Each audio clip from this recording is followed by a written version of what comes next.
on the Soldier Stories podcast right now. And ladies and gentlemen, thank you guys for coming on now or in the near future to take part in this broadcast here. With me this evening, I have a good friend of mine. We got acquainted and we just started talking, and he shared his story with me. And I figured, hey, share your story on my show, brother. And he said yes. Uh, Gary Phipps. Did I get that last name right, Gary? Yeah, you did. Gary Phipps. Thank you so much, brother Gary. I really appreciate you taking your time to come on my podcast and share your experiences with the military, because that's what this podcast platform is all about. Veteran talking to veteran or veterans, sharing their stories about their experience in the military and how those experiences affected their lives. Because being in the military, I mean, you will encounter some things and you will do some things, and sometimes the things that we did, it followed us. Absolutely. It followed us. So, without further ado, Gary, I just want everybody to know, what branch did you serve?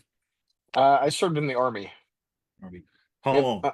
I was in 10 years. The majority of that time, I was stationed at Fort Bragg, North Carolina, as a paratrooper. So doing the 82nd thing. You did quite indeed, indeed. Uh, Gary, what made you get into the military? It was kind of a mix of things. I think part of it was just me being like a, traditional red-blooded American young man who, wanted to go off and do an adventure. But I Yeah. also had family members of mine who had served. My grandpa served in World War II in the Navy. My uncle served in Vietnam. My cousin was in the initial invasion of Iraq as a Ranger. And then, it was my turn, and I was like, you know what, let's do this. I was Mhm. working at Lowe's at the time. It was kind of a dead end job after high school, and I was like, do I want to do this or do I want to do something fun? So, well, ended up going that route. Indeed, and it served you well. So your MOS was So I was a 19 Delta. I was a Cav Scout. I initially joined as a can of crew member at 13 Bravo. I didn't really know what any of that was.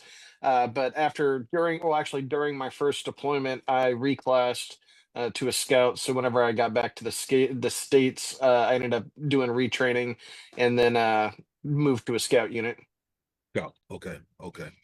Uh, and I know I know we talked about it, but I want you to talk about uh your experiences of your deployments. Yeah. How many deployments did you do? Well, so I did two main deployments to Okay. Iraq. The first one was for the surge in 2007, Mhm. and that was 15 months. And then my other deployment to Iraq was, I think, in 2011, and that was for 9 months.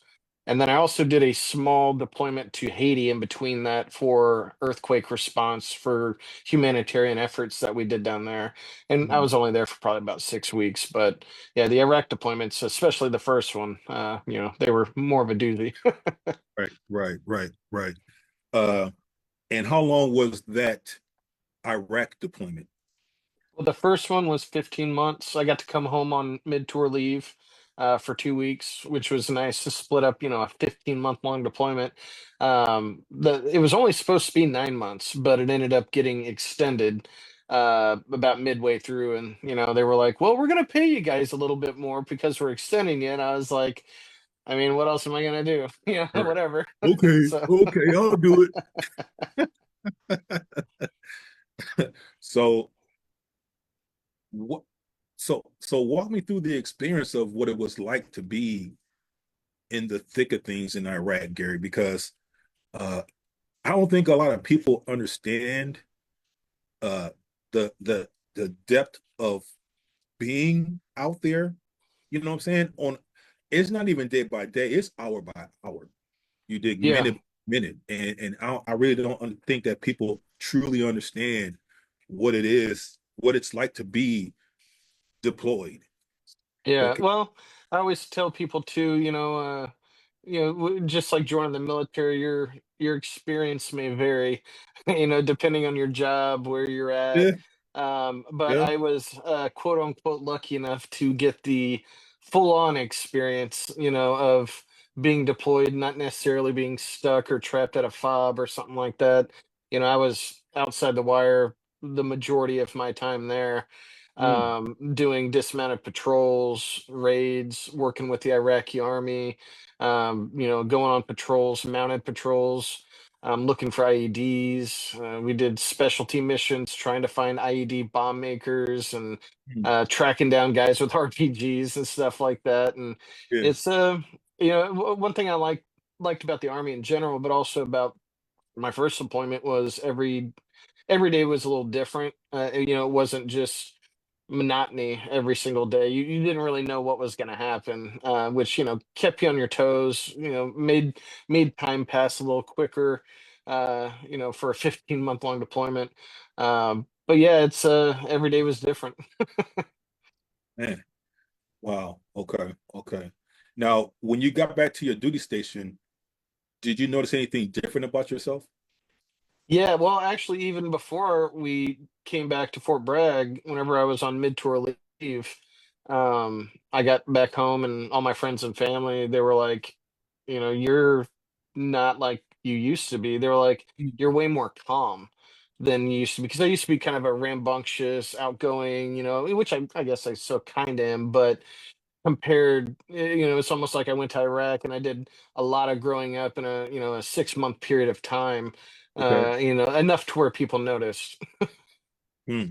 Hmm. Okay. Now, let me ask you this. You did your deployments, you came back to your duty station. Um, you noticed that you were somewhat calmer in a sense, and I would say even more mature Yeah, because yeah. of, of what you've experienced. Uh, how difficult was it for you once you got released to transition back to uh civilian life, just being regular old Gary again? Yeah, so I mean that was I kind of got lucky with that too because I came down on recruiting orders before I left 82nd. They were like, "Hey, you're gonna be a recruiter," and I was just like, "I don't want to. I want to jump out of airplane and kill bad guys." Yeah. And they were like, "Well, that's not what the army wants." So I ended up doing training in South Carolina for recruiting school, and then I got orders to come back to Illinois. And I actually ended up making a phone call to the sergeant major of my battalion, and he ended up hooking me up and putting me back in my hometown in Illinois. And I ended up coming home, so I was surrounded by friends and family while I'm still working for the army doing recruiting. Right. So it was a slower transition than just like, hey, you're out now, you're just a full on civilian. So it was nice having that experience, but also being a recruiter helped set me up for my first civilian job too after I got out, which was technical recruiting. So it was a nice little segue, but it was still a bit. It was a bit of a change because you're so used to having that big military over your head. Mm, You're always subject to whatever the hell they want you to do. And realizing that that's no longer the case is not only freeing, but it's also kind of scary. And mm, I've talked to a lot of buddies of mine who are actually just hesitant of getting out of the military because they don't like that insecurity of not knowing what they're going to do next, that routine, that blanket of, yeah. this is what I am or what I'm doing. So, That false you know, protection. yeah, yeah. Yeah. Okay. Okay.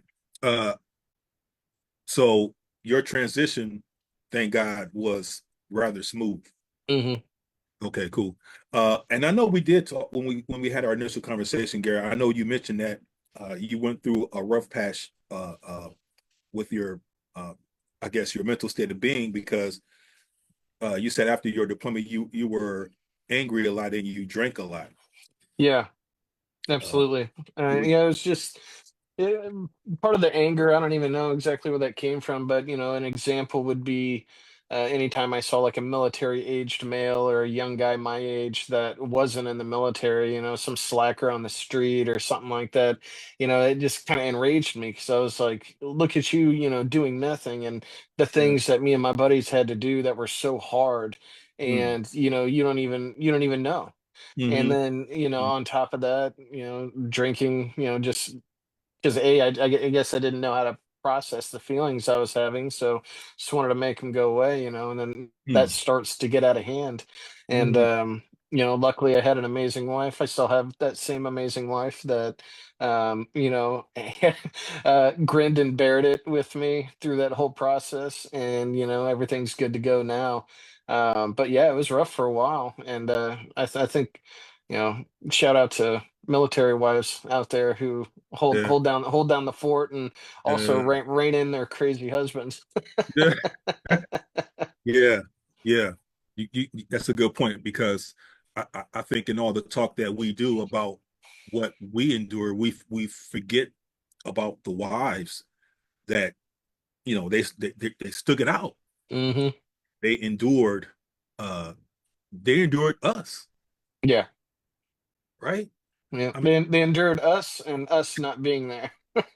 yeah, right, right, right. And I mean that's I would say mentally taxing in its own way and respect, you Hmm. know. So shout out to your wife, man, for putting up with Yeah, you. for real. Because I know from my tour duty, I know some of our brothers weren't so lucky. Hmm. You, I know I'm thinking right now of a an occasion where during my first float to the med, our sergeant, our platoon sergeant, got a Dear John letter. Mm, Yeah, and he lost his shit, man. yeah, He lost his entire shit. Yeah, and you know, so though that can happen too. yeah, yeah. But it says shout out to the ones that stick it out and rough it through, man, because um, they're the real MVPs for real. Hmm. Yeah, yeah. Um, but you mentioned something too that really stuck out to me about how when you got out, you saw.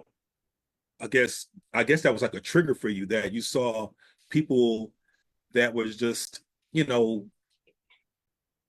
our age, but they didn't see the picture that we did.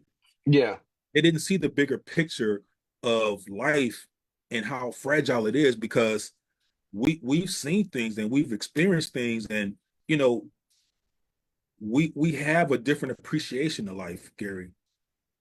You know what I'm yeah. saying? We our outlook is different from a lot of people's outlook, and I would have a conversation with my wife and friends, and then I would just say to them, "Hey, I look at life a little different, from you guys because I went through some things, and going through those things made me a stronger person, but it also gave me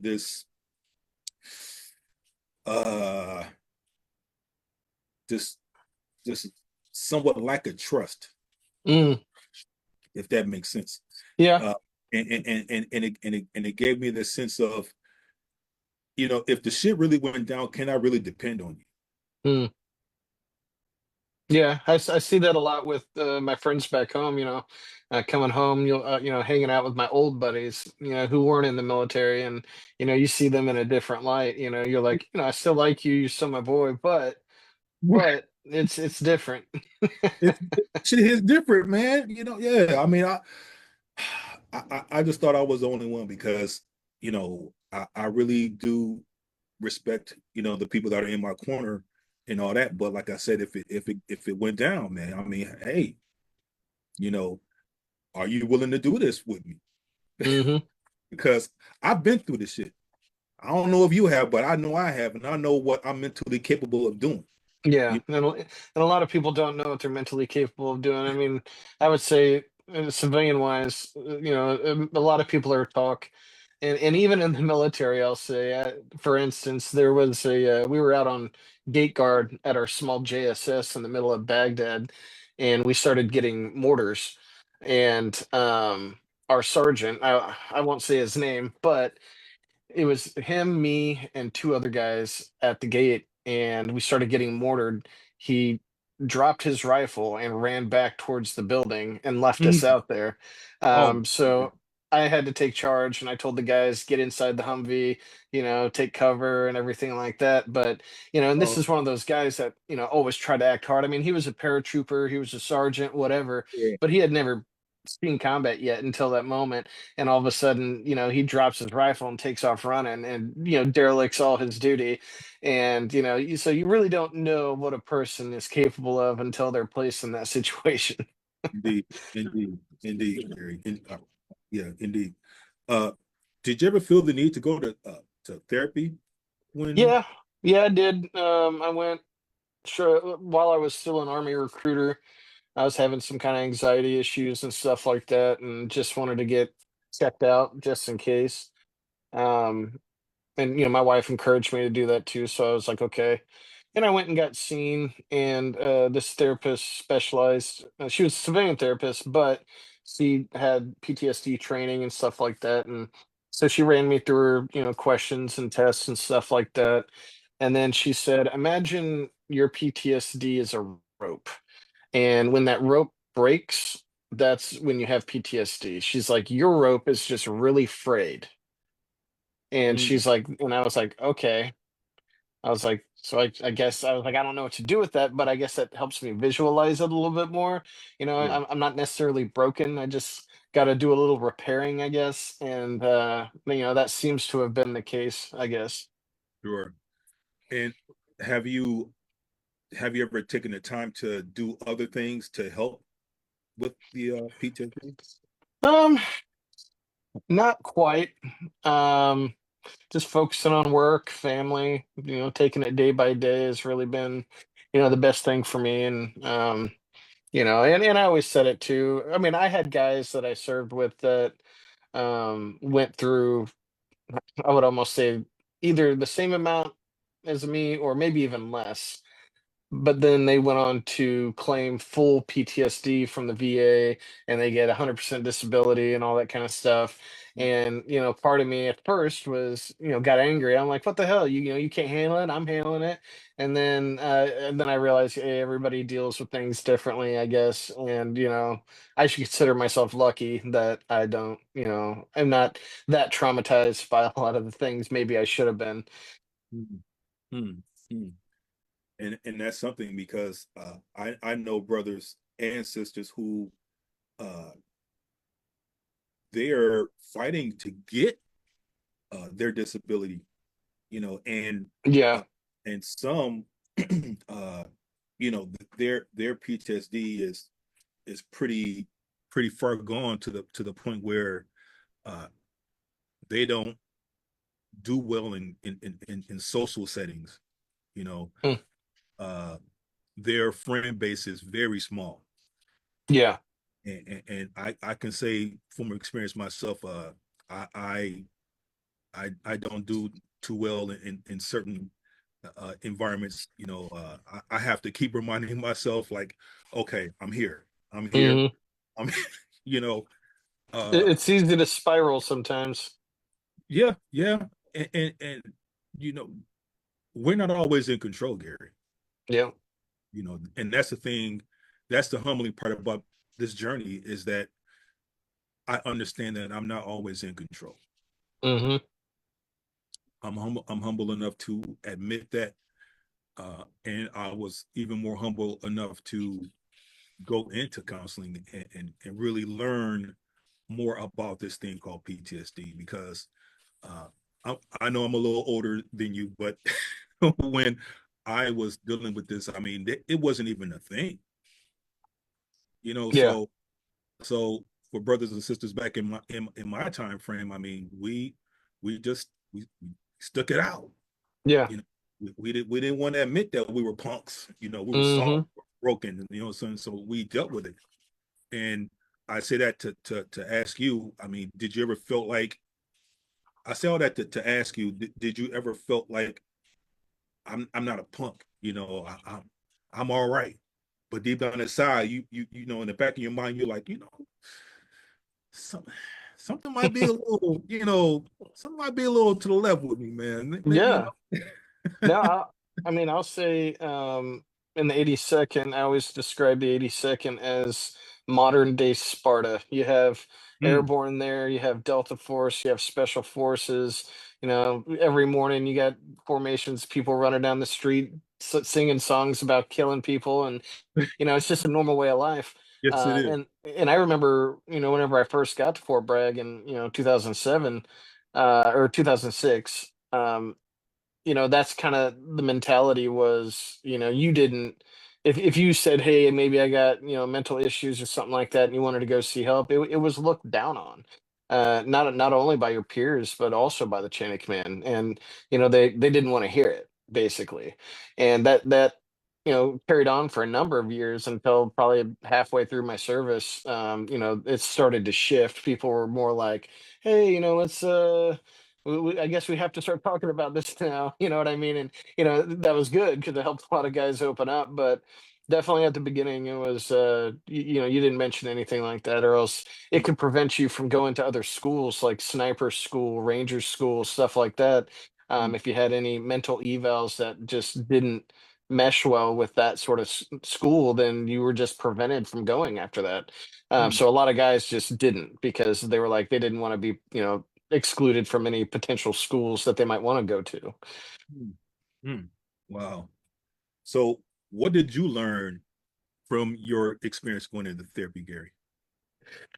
Ah, I can't really say I learned a whole lot other than what I told you about the rope being broken thing.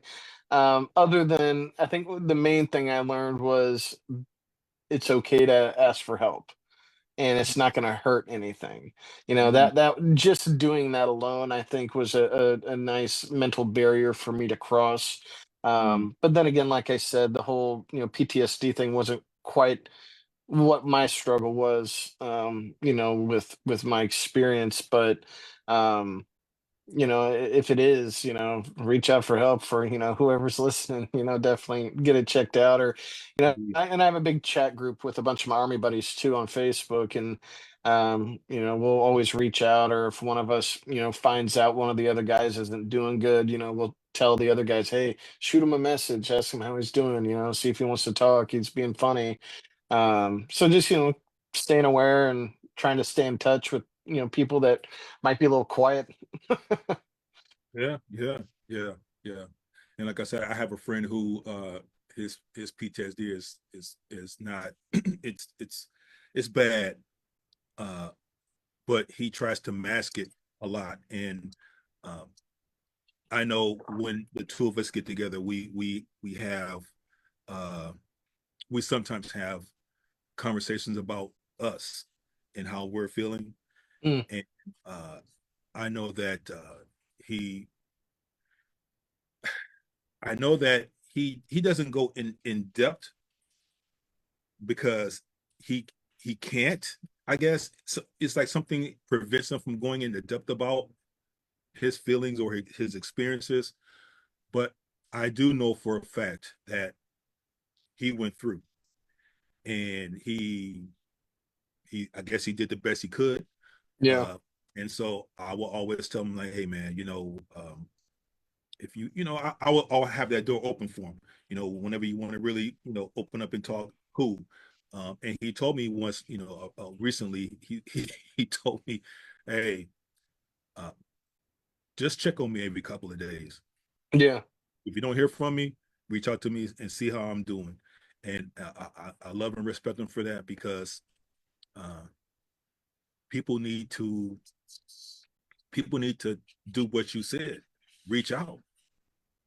The worst thing that, in my experience, that we as veterans that suffer from this mess can do is retreat into our own minds. Yeah. That is the worst thing that you can do. And to anybody that's out there listening, uh, if you don't get nothing from this interview, please, uh, don't take it upon yourself to think that your own methods of dealing with whatever it is that you're going through will work. I would strongly suggest, and I think Gary can back me up on this, to really seek some counseling. You know, get a third person, a best friend or something. I mean, somebody that you can talk to, that you can vent to. Hell, have a drink with. You know what I'm saying? You Yeah. know, do what you do, but don't retreat in your own head. Um, don't get lost in your own thoughts. You know, don't do nothing crazy. You know, just reach out. Reach out. I don't care who grabs the hook, but reach out. Oh yeah. So yeah, yeah. So I know you mentioned that one of your triggers was observing guys who don't, what I guess they're just living life just like Sedazio. I mean, are there any other triggers that set you off? Not anymore. Like I've come to terms, I guess, a few years back that everybody, I joined, a volunteer army, and also I like the fact that people aren't forced to join the army. As much as part of me ideologically would be like, no, I think everybody would be better if they all joined the army, got a little discipline in them. But the other part of me is that freedom-loving, libertarian-minded sort of a person that believes everybody should have their own free will to do what they would like, as long as you're not hurting anybody else. And I would like to say I serve to defend those rights of Americans to not serve if they don't want to. And once I came to terms with that, it kind of took a lot of that anger and triggers away from me, and just kind of made me look back and appreciate what I did in the service, what I learned, and also, even the bad times that helped me grow as a person, is necessarily for me and not for anybody else. Yeah, yeah. So as a recruiter, what did you say to those that were interested in joining? I mean, how did Yeah, you lure them in? yeah, I actually had this conversation with my wife the other day. I was a very honest recruiter. I didn't give a damn about numbers, Yeah. hitting them. The Army's always hurting for recruits, whatever. But I did try to help these kids who, in high school, that I could tell they came from like rough families, like their home life was really crap. If they Mm, stayed home, they would likely get addicted to drugs. They would, all this kind of stuff. So when I seen those kids, I would try to tell them, I'm like, listen, man, I was like, you need to get out of here. You need mhm, to start your own life. You need to do something else. mhm, And that worked on a few of them. And I'm happy about that. But I would run across some kids, that would walk in the recruiter's office like I did and say, I want to do some badass stuff. I want to shoot guns, blow up bad guys. Now, whenever I saw those guys come in, I always had to do a quick assessment. I would look at their demeanor, their mhm, build, their intelligence, and I would, make a determination. Hey, am I actually going to try to push this guy that direction, or am I going to try to push him a different way? And like I would get, these small nerdy kids in, and they're like, I want to go special forces, and I'm like, listen, man, yeah. I was like, you got an ASVAB score that's off the charts. Why don't we get you into something else, and that's going to help you, Mm, But then I would run into guys that were almost like me. I could like see it in their eyes. They were sitting there, and I was like, "Damn it, you're a combat guy."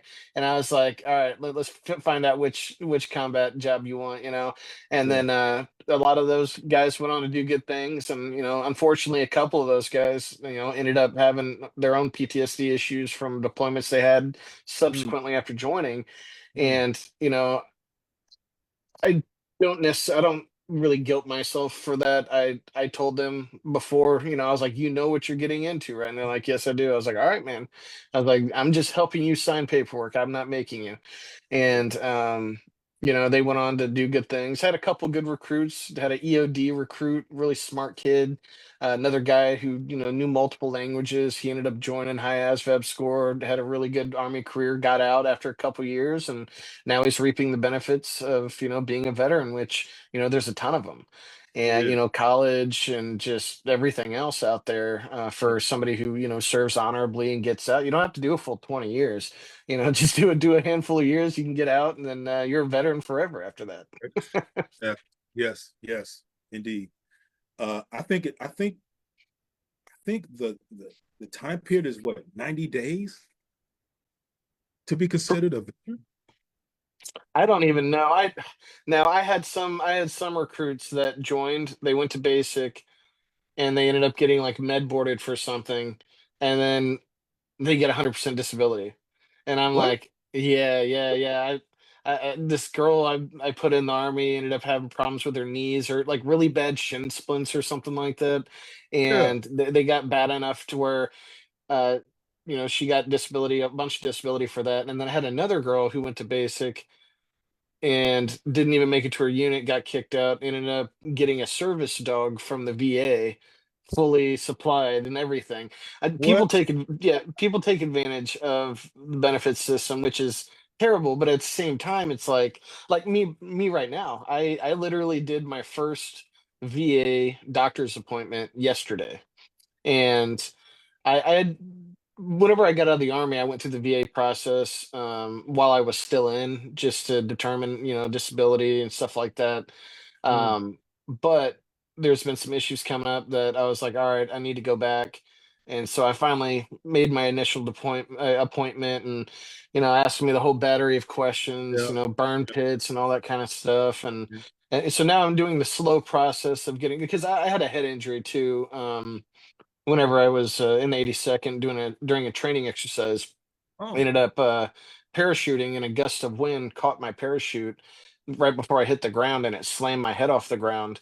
Oh. And they diagnosed me with amnesia. I had forgotten in the entire week prior and that entire day. And I believe it messed up my neck some, so I'm going to have the VA check it out. Um, but yeah, I mean, some people have legitimate stuff, and others Yeah. that tend to tweak the Yeah. system. Yeah. Yeah. Gary. Yeah. Yeah. Yeah. I've encountered some fakers. Yeah, It's unfortunate, man, but I mean, it is. I mean, it is what it is, and what can you do? Just to stay in your own lane, and yeah, do what you can do for yourself, brother. And really, what I've been doing uh, since I started this journey of podcasting is every time I encounter a veteran like yourself, the first thing I would ask, I'm like, hey, are you service connected? I mean, were you hmm you hurt in mentally or physically or both yeah. during your tour duty? And if they tell me what happened, it's like, hey, you need to make a phone call to the VA, Yeah. your local VA hospital, and yeah, get the process started. My mentality on that was a bit different a few years ago. So I had gotten out, and I had 70% disability for a number of things that I had. And I had other army buddies and even civilian friends that had army friends, and they were like, my friend is, it was in the Navy and had a desk job, and he got 100% disability just by claiming this stuff. And they're like, you have been deployed, you used to jump out of airplanes, you did all this stuff. They're like, you should be getting 100%. And Mhm. my mentality back then was, Yeah. listen, I don't want to be a leech on society. I was like, I'm not broken. I don't need to, penny pinch everything. But Hmm. I will say, now that I'm getting a little bit older, old stuff starts creeping up, old injuries that I didn't follow all the way through with. Hmm. And the fact, I had missed tons of birthdays, I missed tons of everything. And I'm like, you know what? My body's hurting and I'm getting old. I might as well get paid for the time that I did and things that I did. So, I'm gonna go through the process. I want to be here a long time down the road for my kids. But also I don't want to pay an arm and a leg myself for things that I don't need to. So, other veterans out there that might be hurting, don't think you're mooching off the system. You earned it, you earned every cent of it. That's it. That's it. I totally agree with that. You have any regrets joining the military? No, I don't. I think my life would have been probably a lot worse if I hadn't joined, just from a what's the word I'm looking for? oh my gosh, the discipline side of things. The army taught me a lot about that. The structure was really good. Getting away from home was obviously really good, and it gave me something different than what my friends and family kind of did. And for me, that's followed me my entire life now. Any job that I have now has to be interesting. It has to be exciting, and it has to be not normal. And that's the only way I can go to work every day. Like I Mm. can't go to work and it be a boring job. I will literally like Bec- I held a cubicle job now. It was technical recruiting, so it was different. It was still recruiting, but it was like high dollar, headhunting is basically what it was doing. So that was special, but still that was a little too corporate for me. I was in a cubicle and I was like, all right, I gotta get out of here. So now I'm a drone pilot, and that's exciting in its own way. mm. But even if I leave drone piloting, I have to do something interesting or I will lose my mind. Nice, nice, nice. Uh, so my last question: if if you were a recruiter now, um, what would be the message that you would say to young guys that are interested in getting into the military? I would say you're never going to know for sure, is what I would tell them. You have to take a leap of faith. Even if you do all your research that you want to do, there's still going to be that day where you're about to sign the paperwork and, swear in, and you're never going to be 100% sure. I mean, were you 100% sure when you signed up? You have to make that mental decision. All right, Yeah, fuck it, let's do it. yeah, Like, yeah. yeah, And that you're gonna have to do that because I ran into so many kids whenever I was a recruiter that were like, "Well, I want to make sure I'm sure," and I would always tell them that. I was always like, "You're not gonna be. You're never gonna be sure." It's almost like the same way with having a baby. Like, you and your wife are like, "Oh, should we have a baby?" You're never. It's never gonna be 100% perfect for you to mm, do it. If you want to start a family, start a family. And if you're in a bad situation at home, you got friends that are doing drugs, you have no job prospects, you have no money for college, join the military, do 3 years. 3 years, you don't even have to do combat. Do mm, something halfway interesting, get a little bit of discipline out of it. And yeah. like I said before, you enjoy the benefits of being a veteran for the rest of your life. You can go to a restaurant and get 20% off every Veterans Day or whatever it is, free meal at Golden Corral. Right. I know, right? Wow. And it's funny because uh I haven't been to Golden Corral in so long, It's and terrible. I don't even go. No, it's not great. I, Gary, I don't even go anymore, especially during Hmm. because it's a waste of time. Yeah. I'm not sitting at any restaurant waiting for hours. I'm not doing it. Nope. I'm not. And and for me that's a trigger. So I'm definitely not sitting back waiting for a long. That's no. Yeah. So I think it's safe to say that I'm done with I'm done with going to that place, man. So yeah, yeah, yeah. Gary Phipps, it's been great talking with you, brother. And I hope that you had a good time talking with me as well. Absolutely. Uh, I mean, thank you for your service, brother, Same to you. and many blessings to you and the family. Thank you. Thank you. And yeah, you have anything else you want to share before we close? No, I mean, I'm not necessarily a veteran advocate quite like yourself. I am out there on social media though. Gary Bear 86 is what my handle is on Facebook, Instagram, X, or formerly Twitter. I post a lot of crazy stuff, a lot of freedom oriented stuff. I write a little bit. So if anybody's interested in checking me out, give me a follow. But yeah, I'm basically just a normal dude. And that's a good thing. Yeah, That yeah. is good. So with that being said, this has been another episode of Soldier Stories Podcast. My name is Mark Ross. Gary Phipps. He just gave you the information. If you guys want to reach out to him, you have it. I will have it posted on my YouTube channel, which will be coming out shortly. So, with that being said, Gary, have yourself a good day. Hey, you too. All right, brother. Take care, brother. See you.